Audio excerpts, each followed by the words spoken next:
제가 태국을 한번 가본 적이 있습니다. 선교하기 위해서 갔었는데 그 선교사님은 그런 말씀을 안 하셨는데요. 제가 어떤 책을 통해서 태국에서 14년 동안 선교를 하셨던 선교사님의 그 보고와 또 태국의 그 상황을 설명해 놓은 것을 읽어본 적이 있습니다. 태국은 불교의 나라이기 때문에 복음이 증거되어지기가 쉽지 않았던 것은 분명합니다. 그런데 여러분, 태국은요, 이 한국보다도 훨씬 먼저 복음이 들어간 나라입니다. 그러니까 선교사님이 한국에 들어오기 전에 훨씬 전에 먼저 태국에 가서 복음을 전했기 때문에 어떻게 보면 한국보다도 태국이 먼저 복음을 받아들인, 또 선교사를 받아들인 그런 나라가 됐기 때문에 많은 교회들이 세워지고 또 부흥하는 그런 민족이 돼야 되는데 그렇지가 못한 거예요. 그 선교사님의 말씀에 의하면 태국은 전통적으로 불교인 나라이기 때문에 전도가 참 쉽지 않았다고 합니다. 그래서 예수님 믿고 교회 나오라고 하면 잘 먹혀 들어가지가 않기 때문에 선교사님이 조금 타협을 하셔가지고 선교사님들이 이렇게 했다고 그래요. 절에 나가도 좋으니까 교회 나오라고. 그래서 태국 사람들이 어떻게든지 교회를 나올 수 있도록 하기 위해서 편리를 제공한 거예요. 어떻게 보면 편하게 또 복음을 들을 수 있는 기회를 주기 위해서 그렇게 했던 거죠. 그래서 절에 나가도 괜찮으니까 교회를 나오라고 이렇게 얘기한 거예요. 그래서 이분들이 교회 나와서 복음을 듣는데 복음이 들어가질 않아요. 왜냐하면 아침에는 와서 교회 와서 예배를 드리고 말씀을 듣고 오후에는 절간에 가서 또 나비아부타브를 하는 거예요. 그러니까 믿음이 안 들어가고 신앙이 안 들어가는 거예요. 중간에서 분명하게 결단을 하고 예수 믿기로 작정을 하고 잘라낼 건 잘라내고 이렇게 해나가야 되는데 계속해서 이중적인 그런 일을 하니까 믿음이 안 들어가고 그리고 예수 그리스도의 복음이 확장되지가 못해서 불교가 계속되어지는 그런 나라가 됐다라고 하는 거죠. 그래서 그 선교사님의 보고에 의하면 지금도 태국은 불교의 영향권 속에서 기독교가 소수의 사람들만이 있는 그런 민족이 되어 있다라고 하는 것이죠. 영 부흥이 되지 않는다는 거예요. 그런데 한국 교회의 상황을 보면 한국 교회는 태국보다 늦게 복음이 들어왔고 선교사님이 왔지만 예수 믿게 되어지면 이렇게 선교사님들이 가르쳤습니다. 예수 믿게 되면 그때부터 우상을 다 제거하십시오. 조상에게 숭배하는 제사를 드리는 그 모든 것들은 잘못된 것입니다. 우상을 섬기는 것과 마찬가지니까 그런 것을 해서는 안 됩니다. 예수를 믿을 때 분명하게 믿으셔야 합니다. 이렇게 이야기를 한 거예요. 그리고 술, 막걸리를 좋아하는 그런 사람들도 예수 그리스도를 믿고 하나님의 자녀가 되면 막걸리 이제 끊으셔야 됩니다. 술을 끊고 예수님만 바라보십시오. 이렇게 가르쳤어요. 긴 담배 떼다가 거기 담배불 붙여가지고서 피셨던 할머니들, 할아버지들, 막 이런 분들 또 아저씨들 다 그거 건강에도 안 좋을 뿐만 아니라 예수 믿는 사람들은 그런 습관을 끊어야 됩니다. 이렇게 이야기를 하고 분명하게 예수를 믿으십시오. 이렇게 가르치고 선포했던 것입니다. 타협하지 않은 거예요. 또 일제시대 때는 일본이 예수 믿는 사람들에게 신사참배를 요구했습니다. 물론 거기에 타협하시면서 하신 분들도 있지만 대다수의 성도들과 목사님들은 그렇게 해서는 안 된다. 우리가 죽는 한이 있어도 그 앞에 절할 수 없다. 우리는 하나님께만 경배해야 된다라고 하는 것을 가르쳤고 또 교회가 그렇게 하도록 얘기를 했습니다. 지금 태국과 한국을 비교해 볼 때 태국은 교회도 참 없고 성도들도 없습니다. 근데 한국은요 정말 많은 교회들이 생겨났고 또 예수 믿는 사람들이 많아진 그런 민족이 된 것을 알 수가 있고 세계에서 제일 큰 교회가 어디에 있을까요? 한국 서울 어디에 있습니다. 그렇죠? 가장 큰 교회가 또 한국에 자리를 잡고 있어요.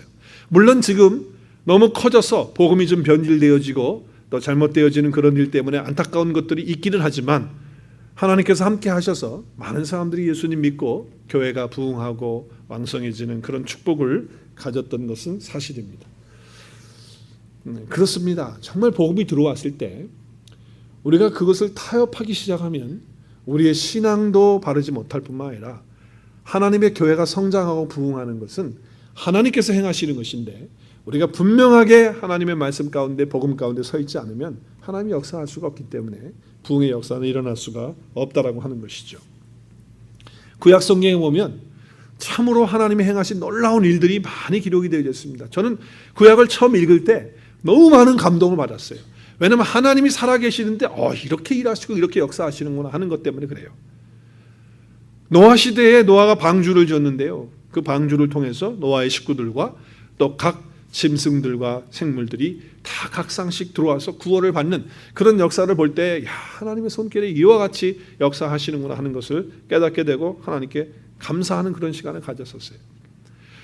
이스라엘 백성들이 애굽에서 430년 동안 종살이할 때 하나님께서 모세를 들어가지고서 그 종살이했던 애굽 사람들을 탈출시키죠. 해방을 줍니다. 그래서 나오게 돼요. 얼마나 큰 축복입니까? 엄청난 그 10가지의 재앙을 통해서 마지막 유월절을 통해서 그들을 구원하게 됩니다. 그리고서 나왔는데 홍해라고 하는 것이 막혀 있는데 그 홍해를요, 바다를 갈라가지고 어떻게 해요? 마른 땅 같이 걸어가게 하시는 역사를 이루셨어요. 그리고 뒤따라오던 애국 군대들은 다 그 물속에 매장되어지는 그런 일들이 있게 됩니다. 정말 하나님의 그 일은 정말 장엄한 거예요. 그리고 너무 위대한 거예요. 그리고 놀라운 거죠. 또 가나안 땅, 하나님의 약속의 땅 처음에 들어갔는데 거기에 그 견고한 성 여리고성이 있었잖아요. 그거는 누구도 무너뜨릴 수 없는 그렇게 견고한 성이었습니다. 그런데 그 성을 7바퀴 도니까 하나님께서 어떻게 하셨어요? 그 성을 무너뜨려버리는 역사를 이루셨던 거예요.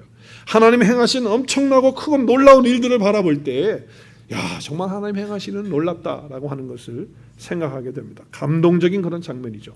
또 구약에 와서 보면 선지자들이 하나님의 말씀을 전하고 또 이방신들과 또 이방 섬기는 그런 우상을 섬기는 그런 선지자들과 대결해서 승리하는 그런 모습들 가운데 특별히 엘리야, 아합과 이세벨의 그 왕이 정말 그 바알과 아세라 목전을 섬기는 그런 선지자들이 850명이 있었는데 그 850명과 엘리야라고 하는 하나님의 사람 한 사람과 갈멜산에서 대결을 하는 거예요. 무슨 대결입니까? 누가 진짜 하나님인지 테스트해 보자는 거죠. 점검해 보자는 거죠. 바알의 신이 진짜라고 한다면 불을 내려서 우리가 만들어 놓은 이 제물을 다 태울 것이다. 아니다. 우리가 믿고 있는 여호와 하나님이 진짜 하나님이시라고 한다면 그분이 불을 내려서 우리 제물을 다 태울 것이다. 그래, 그럼 우리 한번 대결해 보자. 그래서 하나님을 믿고 있는 엘리야는 한 사람이에요. 그런데 바알과 아세라를 섬기는 제사장과 선지자는 850명이에요. 850대 1로 갈멜산에서 대결을 했어요. 여러분이 잘 아시잖아요. 그렇죠? 근데 그게 어떻게 됐습니까? 그 대결 가운데서. 그 이방신을 섬기는 바알과 아세라 섬기는 그 선지자들이 그 제물을 쪼개놓고 불을 내려달라고 태워달라고 그렇게 애원하고 뭐 소리를 지르고 옷을 찢고 자기 몸을 상하게 하고 막 그렇게 했는데 해가 지는 때까지 됐는데도 오후가 됐는데도 아무런 일이 안 일어나는 거예요. 그런데 이제 엘리야가 어떻게 합니까? 엘리야가 나와서 여호와의 하나님의 이름을 부르고 부르짖으면서 불을 내려서 하나님 응답하여 주시옵소서 하는 그 순간에 하나님께서 불을 내려가지고 그 물 위에다가 그 제물을 올려놨는데 그 불을 내려서 그 제물을 다 태우는 그런 역사가 있게 돼가지고 바알과 아세라는 거짓되고 잘못된 신이다, 죽은 신이다, 아무것도 아니다라는 것이 증명이 돼서 그 제사장과 선지자들은 다 죽임을 당하게 되고 엘리야만 살아나게 되는 엄청난 역사가 일어나게 된 거죠. 정말 놀라운 감동적인 그런 사건입니다. 근데 저는 어릴 때 그 사건을 읽으면서 또 들으면서 정말 감동이 됐어요. 그 부분에. 그런데 제가 이제 신앙이 자라면서 또 말씀을 증거하면서 그 부분보다도 더 감동적이고 더 은혜로운 부분이 한 가지가 더 있더라고요. 그게 뭐냐면 이스라엘 백성들을 다 모아놓고서 엘리야가 이스라엘 백성들에게 한 얘기예요. 그 얘기가 어떤 얘기냐면 열왕기 상에 보면 18장의 말씀에 보면 21절에 보면 이렇게 얘기해요. 엘리야가 모든 백성을 다 불러서 가까이 나오니까 그 엘리야가 큰 소리로 이렇게 말합니다. 너희가 어느 때까지 이 둘 사이에서 머뭇머뭇거리겠느냐? 바알과 하나님 사이에서 이스라엘 백성들은 머뭇머뭇거리고 있었던 거예요. 하나님을 선택해야 되는데 하나님을 선택하지 않고 어떨 때는 바알을 선택하고 어떨 때는 하나님을 선택하고 그 중간에 껴가지고 왔다리 갔다리 하는 그런 신앙생활을 했던 거예요. 그래서 엘리야가 그들을 향해서 너희가 어느 때까지 이 둘 사이에서 머뭇머뭇거리겠느냐? 여호와가 만일 하나님이면 그를 따를 것이고 만약에 바알이 하나님이라고 한다면 그를 따를 것이리라. 이제는 너희들이 선택해야 된다. 그 둘 사이에서 머뭇머뭇거리면 안 된다라고 하는 선포를 하게 된 거예요. 저는 그 메시지가 정말 불을 내려서 하나님이 응답하셨던 그 메시지보다도 저에겐 더 큰 감동과 은혜가 되더라고요.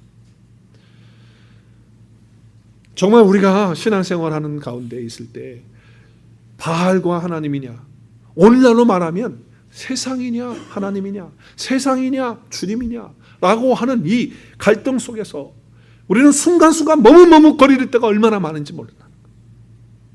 그때 우리는 분명하게 하나님을 선택하고 하나님입니다라고 선포할 수 있는 저와 여러분의 믿음이 되어야 될 줄로 믿습니다. 그렇게 되셔야 돼요. 여러분, 빵을 만들 때 누룩을 씁니다. 이스트를 쓰죠. 이스트. 그래서 그 밀가루 반죽을 해가지고 밀가루가 부풀어 오르도록 변화가 되도록, 밀가루가 변화가 되도록 그렇게 하는 것입니다. 그러니까 누룩의 존재 이유는 뭡니까? 존재 이유는 그 밀가루를 부풀게 해서 맛있는 빵을 만들어내게 하기 위한 것이 누룩의 존재예요. 그것이 이유란 말이에요. 그런데 누룩과 밀가루는 근본적으로 다른 것입니다. 다르죠. 밀가루는 밀가루고 누룩은 누룩입니다. 이게 절대로 똑같을 수가 없고 또 합쳐질 수도 없는 것입니다. 그런데 이 누룩과 밀가루에는 서로 대립관계에 있어요. 그래서 누룩이 들어오면 밀가루가 처음에 거부를 하죠. 자기가 안 맞는 거니까 말이죠. 거부를 막 할 거예요. 밀가루가 안 맞으니까 거부를 하는 거예요. 그리고 누룩은 어떻게 합니까? 이 밀가루를 변화시키려고 막 그렇게 할 거예요. 그런데 만약에 밀가루 속에 누룩이 조금밖에 안 들어갔다. 그래가지고 그 밀가루, 큰 밀가루 덩어리를 갖다가 부풀게 하고 변화시키지 못한다라고 한다면 그 누룩은 밀가루 속에 그냥 함께 포함이 되어가지고 죽어버리는 누룩이 되고 만다라고 하는 거예요. 또 어떤 경우는 누룩이 많이 들어갔는데도 불구하고 그 누룩이 아무런 힘이 없어가지고 그 밀가루를 변화시킬 수 있는 능력이 그 자체에 없는 거예요. 효력이 없는 거예요. 그래가지고서 많이 들어와 있기는 들어와 있는데 그 밀가루를 변화시키지 못하고 부풀게 못한다고 한다면 그 누룩으로서의 역할은 아무것도 아닌 것이 된다라고 하는 것이죠. 누룩의 이유는 밀가루를 변화시켜서 부풀게 해서 맛있는 빵을 만들어내게 하는 거예요. 그런데 그 기능을 못하면 그 누룩은 밀가루 속에 파묻혀 가지고서 그냥 하나의 밀가루처럼 없어지는 존재밖에 될 수가 없다는 거죠. 우리 그리스도인들도 똑같아요. 우리 그리스도인들도 세상과의 관계가 그와 같다는 거예요. 우리가 누룩이라고 한다면, 세상을 밀가루라고 친다고 한다면 밀가루와 누룩은 또 그리스도인들과 세상은 같을 수가 없어요. 달라요. 그러나 함께 있는 거예요. 있는 목적이 뭡니까? 누룩이 세상에 함께 있는 이유는 뭐예요? 이 세상을 변화시키고 새롭게 하고 그리고 다르게 하기 위해서 누룩이 존재하는 것처럼 저와 여러분이 그리스도인들이 바로 세상에 그렇게 존재하고 있다라고 하는 것입니다. 그런데 그걸 하지 못하고 세상이 오히려 더 세력이 강해가지고 누룩을 다 삼켜버린다고 한다면 그 누룩의 역할을 감당하지 못하기 때문에 결국은 밀가루 속에 묻혀버리는, 세상 속에 묻혀버리는 그런 그리스도인이 될 수밖에 없다라고 하는 것이에요. 지금 이것을요, 바알 시대, 그 당시에 엘리야 시대에 바알에 섬기던 그 이스라엘 백성들, 또 하나님을 섬기던 왔다 갔다 하면서 섬기던 그런 사람들과 또 지금 신약 시대에 우리가 오늘 읽은 갈라디아 교회의 성도들도 똑같은 그런 갈등 속에 있었던 거예요. 세상과 항상 대립이 되고 있는데 거기서 왔다리 갔다리 우왕좌왕 둘 중에 하나가 선택을 하고 가야 되는데 이것도 아니고 저것도 아니고 이런 상태에 있는 거예요. 그래서 사도 바울은 오늘 성령의 감동을 받아서 갈라디아 교회 성도들에게 하나님의 말씀을 기록하고 있는 거예요. 그것이 오늘 6절부터 7절까지의 말씀이에요. 오늘 6절부터 7절 말씀에 보면 여러분이 그리스도의 은혜로 여러분을 부르신 하나님을 그처럼 쉽게 저버리고 다른 복음을 따랐다는 거예요. 다른 복음을 따랐다는 거예요. 이 다른 복음을 따랐다는 건 그게 이상하게 여긴다 말이에요, 사도 바울이. 다른 복음은 없다는 거예요. 그런데 어떻게 했어요? 교활하게 해가지고서 그 복음으로 변질되도록, 그 복음이 변질되도록 그렇게 했다는 거예요. 우리가 오늘날 신앙생활 하면서 요즘 말로 말하면 그런 거예요. 복음이 변질되어지는 것, 다르게 되는 건 이런 거예요. 예수 그리스도만을 통해서 우리가 구원받고 하나님의 자녀가 되는 권세를 받아요. 그런데 세상 사람들은 이렇게 얘기합니다. 선한 일하고 착한 일하고 또 좋은 일 많이 해야 구원받는 거 아니냐. 그래야 좋은 데 가는 거 아니냐. 그래서 전도하는 사람들 얘기 들어보면, 제가 전도하다 보면 그런 사람들이 종종 있어요. 예수를 안 믿겠다는 거예요. 자기는 교회 안 나가도 된다는 거예요. 왜 그러느냐 물어보면 자기는 나름대로 선하게 착하게 다른 사람에게 피해 끼치지 않고 해 끼치지 않고 나름대로 나는 선하게 살고 있기 때문에 선하게 살고 착하게 살면 좋은 데 가는 거 아닙니까? 그러니까 나한테 교회 나오라고 그러지 말고 예수 믿으라고 그러지 말고 당신 착하게 사십시오. 이렇게 얘기를 하는 거예요. 이게 다 무슨 복음이에요? 무슨 복음? 오늘 여기 나오잖아요. 무슨 복음이? 다른 복음. 근데 지금 이 당시에도 갈라디아 교회에 무슨 사상이 들어왔냐면 유교의 사상, 유대인들이 믿는 유대교 사상이 들어왔어요. 그래서 들어와서 그들은 뭐냐면 할례를 행해야, 이 행위, 남자들의 그 성계 끝을 잘라내는 할례를 해야 하나님의 백성이 되는 거고 구원을 받는 것이다 라고 그 행위를 얘기하고 있는 거예요. 그것도 교회에 들어와서 자꾸 그런 얘기를 하는 거예요. 그리고 지금 우리들이 행하고 있는 이 모든 좋은 것들을 다 이렇게 해야 구원을 받는다고 하는 그런 이야기를 하게 된 거예요. 그래서 사도 바울은 지금 얘기하는 거예요. 이런 다른 복음들이 이렇게 들어오게 되면 안 된다라고 하는 것, 분명하게 해야 된다는 거예요. 이 모든 것들은 다 세상에 소속돼서 사람들의 생각과 사람들의 경험과 또 자기들이 가지고 있는 어떤 이런 것들을 가지고 와서 지금 그렇게 변질시키고 있는 이런 상황에 있다라고 하는 것을 알려주고 있는 것이죠. 그러면서 뭐라고 말합니까? 우리의 공로나 업적으로는 구원받을 수 없다라고 하는 것을 분명하게 선포하는 거예요. 아무리 착하게 살아도 선행을 갖고 살아도 예수 그리스도 하나님의 그 은혜 가운데서 예수 그리스도를 믿음으로 받아들이고 영접하지 않으면 구원받을 수 없다는 거죠. 우리 에베소서 2장 8절 9절에 보면 너희는 그 은혜를 위하여 믿음으로 말미암아 구원을 받았나니 이것이 너희에게서 난 것이 아니고 하나님의 선물이라. 하나님의 선물이다. 행위에서 난 것이 아니니 누구든지 자랑하지 못하게 하기. 우리가 행위로 뭘 해서 구원을 받는다고 한다면 하나님 앞에 가서 뭐라고 할 수 있어요? 하나님, 내가 말이죠, 이 자리에 올 수 있는 건 이렇게 선을 행하고 이렇게 착한 일 했으니까 이 자리에 온 거 아닙니까? 라고 자랑할 수 있다는 거예요. 그런데 구원은요, 그렇게 받는 게 아니라는 거예요. 하나님의 선물로 주어지는 것이 구원이라는 거예요. 그러면서 갈라디아 교회 성도들에게 다시 한번 분명하게 강력하게 사도 바울이 오늘 8절에서 10절까지 우리 화면을 보면서 함께 읽었으면 좋겠어요. 다시 한번 8절부터 10절까지 말씀을 보시면, 그러나 우리나 혹은 하늘로부터 온 천사라도 우리가 너희에게 전한 복음 외에 다른 복음을 전하면 저주를 받는다. 아주 강력한, 다른 복음을 전할 경우는 저주를 받는다. 9절에도 또 얘기를 해요. 우리가 전에 말하였거니와 내가 지금 다시 말하노니 만일 누구든지 너희가 받은 것 외에 다른 복음을 전하면 뭐야? 저주를 받을 것이라. 오늘 10절에 이제 내가 사람들에게 좋게 하랴 하나님께 좋게 하랴. 지금 뭐예요? 이제는 사람들이 말하는, 세상 사람들이 말하는 선을 행하고 뭐 착한 일을 행하고 뭐 이렇게 해가지고 이런 다른 복음을 전하면 저주가 있다라고 하는 강력한 얘기를 하면서 둘 중에 하나 머뭇머뭇거리지 말고 이제는 분명하게 하라는 거예요. 사람을 좋게 하겠느냐, 하나님을 좋게 하겠느냐. 이제는 결단하고 하나님을 좋게 하는데 서야 된다.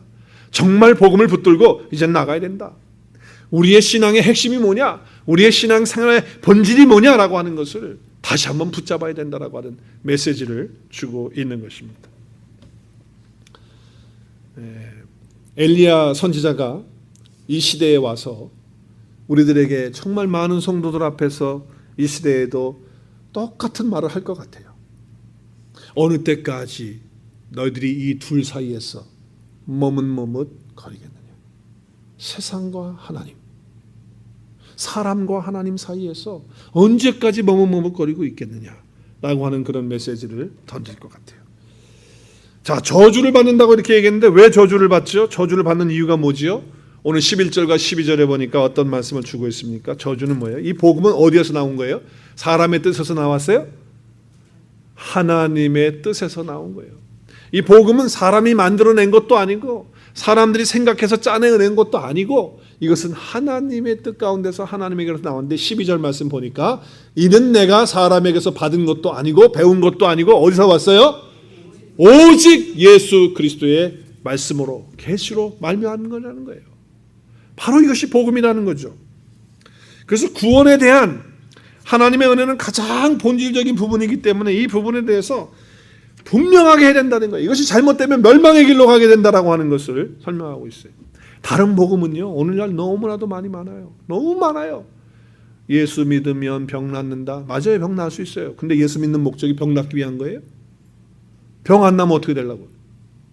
어떤 분들은 예수 믿으면 축복받는다. 집도 2채 살 수 있고 자동차도 좋은 거 타고 다니고 그리고 땅덩거리면서 산다. 예수 믿어라 복 받는다. 예수 믿고 복 받아라. 예수 믿고 복 받는 건 맞아요. 근데 복 안 받으면 어떻게 할 거예요? 예수 안 믿을 거예요? 그게 본질이 아니잖아요. 그게 핵심이 아니잖아요. 그거는 하나님이 우리에게 허락하실 수 있고 안 허락하실 수 있는 하나님에 달려있는 거예요. 그거는 하나님께 달려있는 거고 그것은 복음이 아니라는 거예요. 오늘 바울이 그 얘기를 하는 거예요. 다른 복음, 그 복음을 전하고 그 복음을 받아들이고 그 복음을 생각하면 그건 저주를 받는 것이다. 하나님을 좋게 하랴 사람을 좋게 하랴 분명히 하라. 언제까지 이 둘 사이에서 머뭇머뭇거리면서 이 신앙생활을 할 거냐라고 선포를 하고 있는 거예요. 사도 바울이 복음을 전할 때는요 얼마나 겸손하게 전하는지 몰라요. 여러분이 고린도전서나 갈라디아서나 또 에베소서나 이런 말씀들을 보면 사도 바울이 복음을 전할 때는요 정말 유대인들에게는 자기가 유대인이기 때문에 또 유대인이지만 자기는 예수 믿잖아요. 근데 유대인들이 예수 안 믿고 있잖아요. 그런데 예수 안 믿는 유대인처럼 자기가 그렇게 행세를 하면서 복음을 전하는 거예요.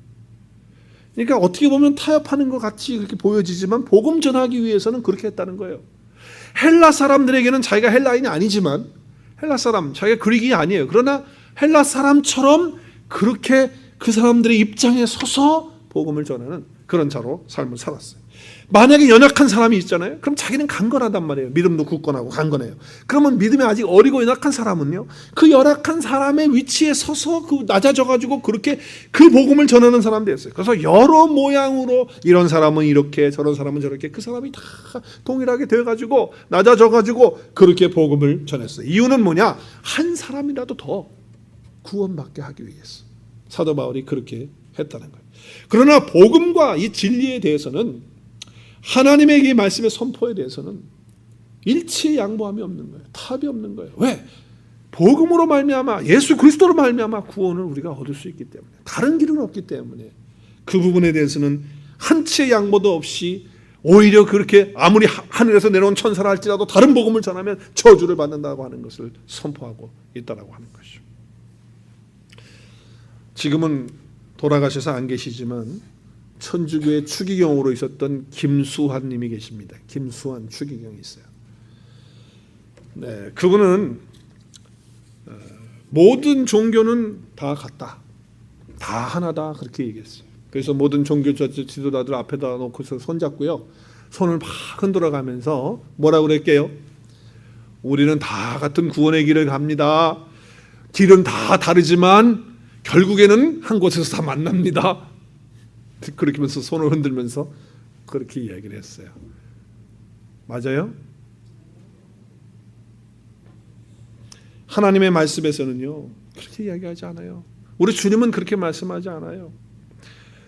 이 세상으로 가는 것은요 정말 이건 양다리 걸치고 있는 거죠. 그렇죠? 그래서 그냥 다 우리 두루두루 다 좋게 그래서 천주교는 인기가 좋아요. 불신자들도 천주교는 욕 잘 안 해요. 왜냐하면 다른 종교들 다 인정해주고 같이 가는 거니까. 근데 우리 하나님 뭐라고 말씀하십니까? 사도행전 4장 12절에 보면 다른 이로서는 구원을 얻을 수 없나니 천하 인간에게 구원을 얻을 만한 다른 이름을 우리에게 주신 적이 없어요. 주신 일이 없어요. 다른 이름, 구원을 주시고자 하는 그 이름을 이 땅에 예수 외에는 이 땅에 주신 적이 없다고 말씀하세요. 하나님의 말씀이에요. 또 예수님이 이 땅에 오셔서 자기 자신이 스스로 이렇게 선포하시면서 말씀하셨어요. 요한복음 14장 6절에 보면 자기 자신을 가리켜서 자기가 이렇게 얘기해요. 어떤 사람도 어떤 종교의 창시자도 그렇게 얘기를 못해요. 왜? 다 그래도 조그만 양심은 있으니까. 양심 자기가 아닌데 어떻게 그렇게 얘기해요. 그러니까 그 얘기를 못하는 거예요. 그러나 우리 주님은 본인이 자신이 맞기 때문에, 자신이기 때문에 얘기를 한 거예요. 뭐라고 얘기했죠? 내가 곧 길이요 진리요 생명이니 나로 말미암지 않고는 하나님 아버지께로 올 자가 아무도 없다는 거예요. 아무도 없다는 거예요. 아무도. 예수님만이 하나님께 갈 수 있는 유일한 길이고 진리고 생명이라고 하는 거예요. 선포하셨어요. 우리가 신앙생활 하면서 착하게 살아야 됩니다. 신앙생활 하면서 못되게 살고 믿지 않는 사람보다도 더 잘못하고 살면 이건 믿는 사람이 아니죠. 우리가 예수님 믿고 예수님과 함께 생활하면요, 시키지 않아도 선한 행동이 나오고 도와주고 싶은 마음이 생기고 또 우리 주님께서 불쌍히 여기는 마음을 통해서 사람들을 돕고 선행을 하고 착하게 살도록 해주시는 줄로 믿습니다. 그건 당연한 거예요. 그거는 우리가 해야 되는 당연한 이치예요. 근데 그걸 통해서 구원받는 건 아니에요. 구원은 예수 그리스도를 통해서 우리가 구원받는 거예요. 자, 우리가 신앙생활하면서 그러기 때문에 계속해서 물어야 되는 질문이 있어요. 한 가지 질문이 뭐냐면, 내가 세상을 따라갈 것이냐, 그리스도를 따라갈 것이냐. 오늘 이 아침에 우리가 예배하면서요, 우리가 다시 한번 질문을 해야 돼요. 너무 중요한 거예요. 너무 중요한 거예요. 이게 추상적인 것이 되니까 조금 더 구체적으로 얘기를 할게요. 대체 우리가 세상을 따라갈 것이냐, 그리스도 하나님을 따라갈 것이냐 라고 하는 것을 조금 더, 이게 추상적이니까 조금 더 구체적으로 설명하면 이겁니다. 내가 세상과 그리스도 둘 중에서 어떤 것이 더 가치가 있는가? 여러분에게 있어서 어떤 것이 더 가치가 있어요? 주님이에요? 세상이에요? 그리스도가 정말 더 가치가 있어요? 세상과 그리스도 둘 중에 어떤 게 더 의미가 있어요? 내 인생의 의미가 어떤 게 더 있는 거예요? 세상과 그리스도 가운데에 어떤 게 더 재밌어요? 세상이 더 재밌죠? 그리스도가 무슨 재밌어? 무슨 하나님 뭐 재밌어? 세상이 더 재밌죠. 오늘 일부 예배 드리는데 그렇다고 그러시더라고요. 세상이 더 재밌다고 그러시더라고요. 정말 우리 솔직하게 얘기하면 그런 거 아니에요? 세상과 그리스도의 둘 중에서 어떤 게 더 멋있는 것 같아요? 저는 가끔 보면 세상이 더 멋있어 보여요. 더 아름다워 보이더라고요. 세상과 그리스도 둘 중에 어디가 더 당신의 마음을 지배하고 있습니까? 오늘 말씀을 들으면서 한번 생각해 보세요. 내 마음이 어디에 더 가 있는가? 정말 세상이냐 하나님이냐 둘 중에 머뭇머뭇거리고 있는 상태는 아닌지, 아니면 아예 세상 쪽으로 가 있는 거 아닌지. 우리가 그리스도를 따른다라고 하는 것, 세상을 따른다라고 하는 것은요, 순간순간마다 우리가 점검하고 고백해야 되는, 정말 하나님 앞에서 솔직하게 답해보는 것이 중요한 것 같아요. 문제가 뭐냐면, 예수님을 이제 믿는 것을 오래 하다 보면, 어려서부터 한다든지 아니면 신앙생활을 오래 하다 보면, 또 내가 목사 생활을 오래 하다 보니까 이게 의례적인 것이 되는 거예요. 그래가지고 자꾸 뭐가 생기냐면은 껍질이 자꾸 쌓여요. 껍질. 여러분도 뭐 집사 생활을 오래 하다 보면 이게 그냥 자꾸 구태연하게 이렇게 의례적인 내용은 뭐가 자꾸 쌓인다고요. 장로님 돼가지고도 생활하면 그럴 수 있고, 권사님도 그럴 수 있고, 신앙생활 오래오래 하다 보면 자꾸 형식과 의례가 쌓여가지고 겉대기만 자꾸 두꺼워지는 그런 일이 있는 거예요. 그래가지고 그냥 은혜도 안 되고 별 볼일 없는데도 그냥 교회 분위기가, 또 성도들의 분위기는 또 잘 알잖아요. 오래됐으니까. 분위기는 잘 알아가지고 이때는 아멘을 해야 되나 안 해야 되나 그것도 알아가지고 그냥 아무렇지도 않은데 그냥 나오는 거예요. 아멘, 할렐루야. 그냥 아무것도 아닌데. 그 내용이 뭡니까? 그러면 글쎄요, 모르겠는데 그냥 아멘이야. 그냥 아멘. 이게 전부 껍질이 쌓여가지고 그냥 의례적인 종교 생활이 되고 그냥 예배 생활이 돼가지고 이렇게 하는 거예요. 별로 마음에 와닿지도 않아요. 그런데 남들이 옆에서 아멘 하니까 그냥 나도 아멘. 그리고 왜 했어야 아멘? 그러면 그냥 뭐 아멘이죠. 뭐 좋은 거니까. 이게 큰 문제인 거예요. 또 목사님들이 또 아멘을 많이 해야 또 설교할 때 신이 나니까 믿습니까? 그러면 자다가도 예 아멘 그냥 뭔지도 모르는데. 여러분, 아멘이라고 하는 것은요, 진실로 그러합니다예요. 내가 아멘 할 때는 내 삶을 다 던집니다. 내 삶을 다 주께 드립니다라고 하는 거예요. 근데 그냥 뭐예요? 의례적이 돼가지고 그냥 아멘, 뭐 기도 끝나면 아멘이고, 뭐 설교 하다가 조금 마음에 뭐 있으면 아멘하고, 분위기 따라서 뭐 교회 성도들 지금 아멘 하는 때인가? 그럼 아멘하고. 아멘 했을 때는 내가 평생 주를 위해서 이제는 세상에서 하나님과 세상을 놓고 머뭇머뭇거리지 않고 이제는 하나님께 완전히 올인해서 내가 그렇게 갑니다 라고 할 때 아멘 하는 것입니다. 할렐루야. 그때 하는 거예요. 근데 도대체 사람들은 마음에 있지도 않고 아무런 결단도 없는데 그냥 분위기상 패턴으로 그냥 껍질 쌓여가지고 아멘 아멘, 의례적으로 그냥 무조건 그냥 난 뭐 그리스도지 뭐, 난 그냥 하나님이지 뭐, 나는 늘 하나님 편이지 뭐, 그냥 이렇게 찍어버리고 그냥 그렇게 하는 경우가 얼마나 많아요. 실제적으로는 가치가 세상에 더 있고 재미는 더 세상에 있으면서 그냥 껍질이 쌓여가지고 의례적으로 그냥 난 주님이죠 뭐, 안 믿지요 뭐, 이렇게 나가는 경우가 있다라고 하는 거예요. 솔직히 말해서 저도 세상이 더 멋있게 보이고 아름답게 보일 때도 있더라고요. 어떤 경우에는 우리가 찬양할 때 경배하고 찬양하고 또 복음 선가하고 막 그렇게 할 때 그게 막 은혜가 되고 감동이 되기도 하지만 어떤 경우에는요, 경배송보다도 복음 선가보다도 찬송가보다도 세상의 유행가의 한 줄의 그런 어떤 가사가 찡하게 올 때가 있더라고. 진짜로. 여러분은 그렇지 않아요? 그게 올 때가 있더라고. 그래서 이런 거는 복음 선가에 넣어도 되겠다 하는 정도로 말이죠. 좋은 게 있더라고. 여러분 보세요. 세상에서 만들어내는 영화 보다가 감동받는 분들 많아요. 막 눈물 흘리더라고. 드라마 보다가요, 눈물 찔끔찔끔 흘리고 감동받아가지고 막 그래요. 근데 예배 드리다가 말씀 듣다가 그러는 건 없는 거야. 찬양 부르다 그런 건 없는 거야. 근데 드라마 보다가 영화 보다가 세상 거 보다가 그런다고요. 그러니까 세상이 더 아름다워 보이고 멋있어 보이잖아요. 세상을 과소평가할 수는 없는 거라는 거죠. 그럼에도 불구하고 우리가 알아야 될 것은 세상에 있는 모든 것이 아무리 고상해 보여도 그것은 다 어디에서 나온 것이다? 사람의 뜻에서 나온 것이야. 다 사람의 생각에서 나오고 사람의 마음에서 나오고 다 거기서 나온 거기 때문에 결국 그 사람의 이성에서 만들어진 거기 때문에 사람의 어떤 전통에서 만들어진 거기 때문에 그 안에는 뭐가 없느냐? 생명이 없다는 거예요. 그러니까 우리는 다 속고 있는 거예요. 속고 있는 거예요. 그러다가 어떻게 합니까? 세상 계속 따라가다 보면 주님을 위해서 내가 삶을 드리고 주님을 믿어야 되는 거 다 놓쳐버리고 헌신하고 살아가야 되는 거 다 뺏겨버리고 예수님 붙들고 살아가야 되는데 그거 다 못하고 시간 낭비하는 거예요. 그러다가 어떻게 해요? 어느 날 하나님 부르면 가게 되는 거예요. 그럼 남는 게 아무것도 없는 거예요. 허무해요. 멸망이에요. 전락이에요. 아무것도 아닌 거예요. 우리가 세상에서 얼마나 많은 공부합니까? 유치원에서부터 시작해서 지금까지 공부한 거 하면요, 교회에서도 공부 많이 하지만은 세상에서도 많은 거 배웁니다. 요새는 또 정보 시대가 돼가지고 인터넷 통해서 공부 안 해도 뭐 다 받을 수 있는 것들이 있어요. 그런데 여러분, 인터넷 통해서 정보 많이 받고 또 박사학위를 받았다고 그래서 그 사람이 바뀌던가요? 그냥 안 바뀌는 거예요.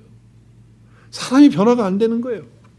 그래서 뭐 박사학위를 받고 뭐 공부를 많이 한 사람이 딴집 살림 차리고 이 여자 저 여자 바람 나고 말이죠. 힘든 거예요. 그리고 그냥 술에 빠져가지고 알코올 중독이 있고 그 사람들이 다 뭐 못 배워서 그런 줄 아세요? 아니에요. 배울 만큼 다 배우신 분들이라는 거예요. 그런데 그게 안 바뀐다 이 말이에요. 그런데 그렇게 엉터리같이 삶을 살던 사람이 예수 그리스도를 만나고 복음을 받아들이고 다른 복음이 아니라 진짜 복음을 받아들이게 되면 그 사람 가운데 변화가 일어나는 거예요. 할렐루야. 누가 하시는 거예요? 하나님이 하시고 예수님이 그렇게 하시는 거예요. 근본적으로 그 안에 회복이 일어나고 생명이 일어나게 되고 그 안에서 하나님의 역사가 일어나게 되는 거죠.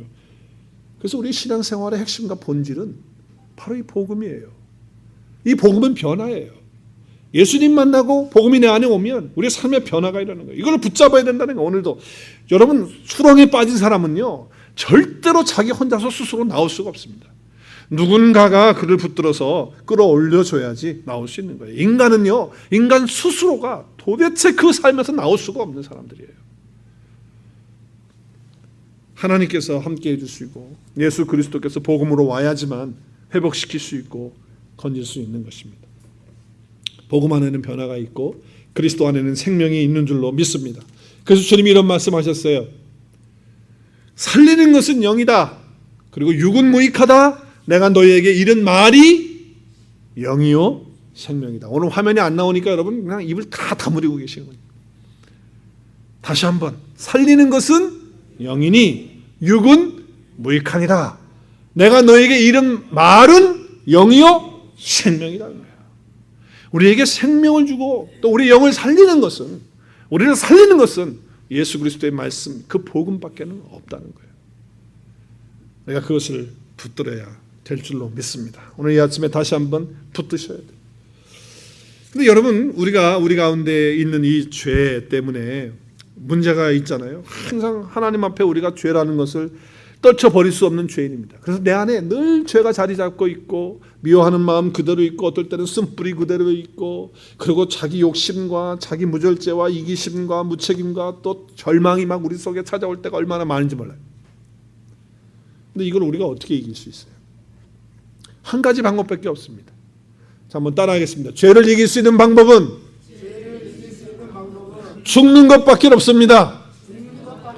네, 죽는 것밖에 없어요. 죽은 사람한테 가서 보세요. 그 가서 뭐라고 얘기해 보세요. 당신 욕심이 있어? 당신 뭐 하고 싶은 야망이 있어? 당신 자존심 있어? 물어보세요. 아무 관심 없어요.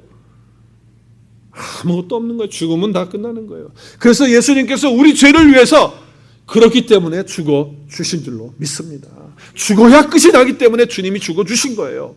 그런데 그때 죽을 때 주님만 죽은 것이 아니고 나도 함께 죽었다는 거예요. 근데 우리는요, 말로는요 죽었다고 그래요. 개념으로는 죽었다고 그래요. 생각으로는 죽었다고 그래요. 왜? 성경 말씀 아니까. 내가 그리스도와 함께 십자가에 못 박혀 죽었나니 그 아니까. 그럼 난 예수님과 함께 죽었다고 그래요. 근데 실제로 죽은 게 아니에요. 왜? 옆에서 뚝 건들면 자존심 그대로 올라오거든. 또 푹 찌르면 어떻게 해요? 네? 자기 감정 확 올라오거든요. 자기 가치, 자기 자랑, 자기 욕망, 뭐 자기 생각, 이게 막 올라오는 거예요.